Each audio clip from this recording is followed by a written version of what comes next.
The crucified life is a life of sympathy. I think that if we preach a gospel that's hard, if we say things that are difficult, and we're just mean about it, nobody's going to want to listen to us. And the message itself is difficult. But if we do it with a heart of love, and I would appreciate your prayers about this because I'm not like that. I want to win every argument I get into. I don't always want to be nice. I want to stand for things that I believe in, and I'm not always nice about it. And maybe there are times I shouldn't be, but I think most of the time I should be. And so I need prayer that I would be a lover, not a fighter. I love what Francis Schaeffer said. He said this. He said, love is the final apologetic. Love is the final apologetic. You can argue all you want, but if they see that you love them, then maybe they'll listen. I tend to agree that I don't know that anybody has been argued into heaven. I'm not sure that I could drag somebody kicking and screaming because of the weight of my ability to argue a point. But if I love them, if they see my love for them and my love for the Savior, then maybe, just maybe, we can convince some. Frederick Faber said, kindness has converted more sinners than zeal, eloquence, or learning. And that's true. Moody said this. He said, for every 100 people who investigate God, one of them will investigate God by looking at the ancient text. 99 of them will investigate God not by reading the Word, but by reading the Christian. And some of you are a very bad book to read. You need to think about that. I need to think about that. I don't want to win every argument. I'll close with this. I think it's phenomenal. I mentioned a few weeks ago a professor by the name of Leo Buscaglia.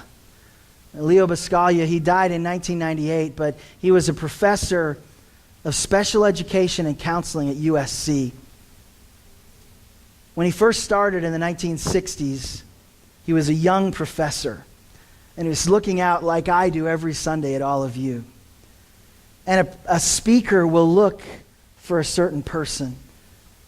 He called people that respond to his teaching people that have kind eyes. I call it a yes face. And Carolyn Underwood is not here today, and she always has a yes face. So if I'm struggling, I'm like, where's Carolyn at?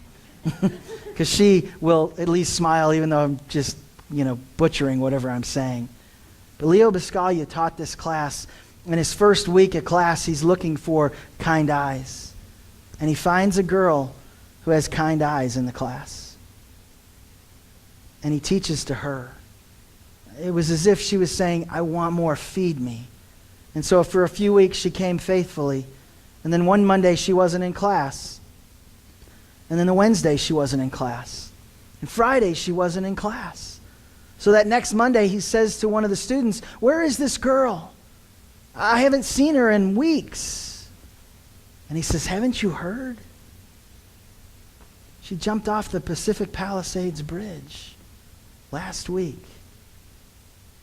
She said her life didn't matter. She said that no one really cared about her.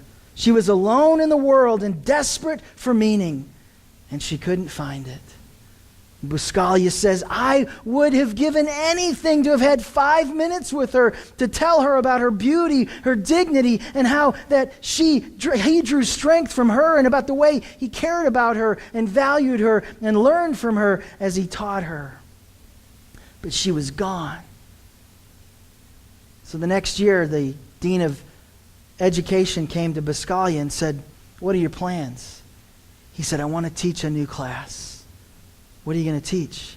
I want to teach a class on love. This academic's like, what are you talking about? He said, we fill these kids' heads with knowledge and we don't love on them. We don't teach them about relationship. We don't teach them about caring. He said, I need to teach a class on love. You don't have to give it a credit at all. So the first year this class was offered, he called it Love 1A. In the first year, 20 students took the class. The next year, 200 students signed up for it. The next year, 600 students were turned away from the class. Every year, this became the most popular class at USC. It took 20 minutes for the class to be full. Everybody wanted to learn how to love. And he did some amazing things with these classes. Listen, he made them greet each other every day with hugs. We ought to do that more. I don't know how many huggers you are, but man, if somebody's giving you a hug when you come to church, it's like, I kind of like this place.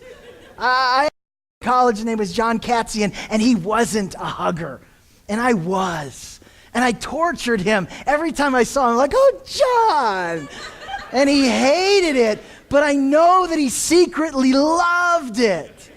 And we all do. And he said, every class, it starts that way. Here's some of the assignments. Do acts of kindness for people over 70 and under 7. They had to have a conversation for 20 minutes where they could only speak twice. Could you imagine that? So that they would listen and have empathy. He made them give $20 away for no reason to a random stranger. He made them do something nice, men do something nice for women, and women do something nice for men. He made races interact with one another. He made you find an enemy that you needed to reconcile with and forgive. Basically, what he did is he taught Christianity without Christ, and people were drawn to it. When people found out about it, he became this incredible lecturer. Thousands of people would come to listen to Leo Buscaglia speak about love. He had 5 different books at one time simultaneously on the New York Times bestseller list. The question is, what was his secret? And the answer is love. We are so hungry for it. And I think we could speak the truth and preach what is really true and love people. And I'm telling you, people will run to it. This is who Jesus was. And he hung on that cross crying out to us, Father, forgive them, for they don't know what they're doing. All of his words were so loving. Don't condemn them. Don't hold it against them. Bring it on me. This is who we are supposed to be as crucified people.